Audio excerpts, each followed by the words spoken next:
This game was one of my favorite Husker memories of my life, watching this game from home. I'm not kidding. Like, that was one of my favorite moments. I was in a spot where I did not even feel like it didn't hit me until Shedeur Sanders came out of that game. When that backup quarterback came in, I literally sat there with my arms up and just smiled. I was starting to get tears welling up in my eyes. I realized, holy cow, we did it. I believed they could do it. I really did. I had faith they would do it. But something about actually seeing it. We didn't just beat Colorado. We whipped their ass. And that's the last thing I want to talk about today. Is we kind of exposed to the real Colorado fans. I'm talking like the Colorado fans that have been Colorado fans. I don't like them either, but I think I might like them 1% more than I do just the Deion only fans that are just Deion fanboys. And I have to say, this game exposed to a lot of them what we've been saying for a long time. I've been seeing a lot of messages on online and people posting stuff have been from Colorado fans saying, "Oh, I think I'm starting to see it now."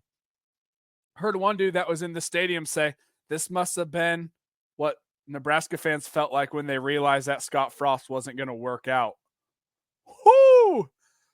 I'm just saying, this is what happens when you try and cash in on that popularity, try and cash in on all that attention. When you hire a guy that's an egotistical maniac, this is what happens. Yes, you guys got a little bit of a boost. That's how you guys won your first 3 games last year. You bring in some of the most talented players in the country. You get the little bit of the boost. But you've completely got rid of your high school recruiting. That high school recruiting base is non-existent. You bring in a bunch of transfers. You can't get offensive line play. You can't get trench play with a whole bunch of transfers. And they're not even that good at transfers. I'll say it. You guys were hyping them up like they'd be. They're not. They're not. We saw from the BA breakdown.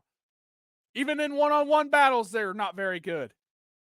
They got bullied. Defensive line got bullied as well. This is what happens. And I'm saying this to some Nebraska fans as well.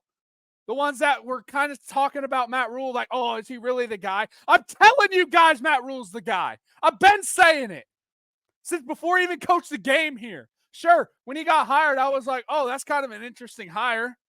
I wasn't expecting it, right? Sure. But he's the dude.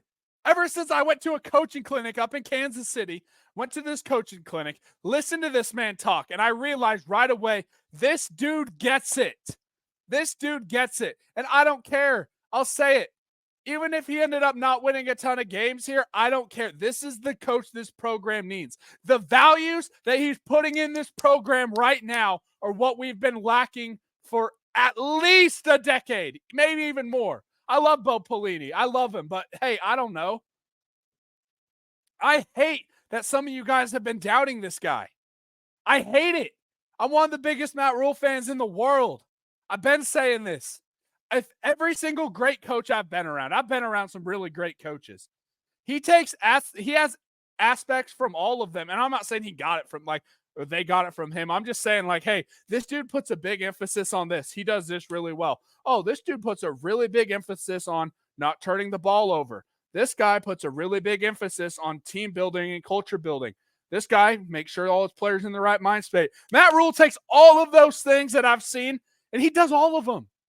I'll tell you right now, when I become a head high school football coach, which that's been my dream since I'm a little kid. I'm 24 years old. I haven't got there yet.